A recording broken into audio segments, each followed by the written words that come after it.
Ang supply daw po mula sa Diyos ay mararanasan natin sa pamagitan ng ating pagtitiwala sa Kanya. Kung ano po yung ating pinaniniwalaan, yun po yung ating tatanggapin.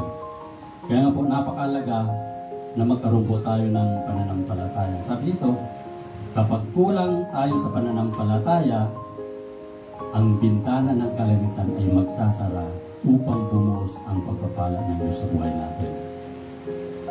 Subalit, magkakaroon po ng bukas na bintana ang kalangitan kapag ang isang tao po ay mayroong pananampalataya o ang Diyos po ay nalulugod sa ating buhay. Kaya nga po napakalaga sa ating pagkakaloob, naniniwala po tayo sa pangako ng Diyos. Ano po ang mga pangako ng Diyos?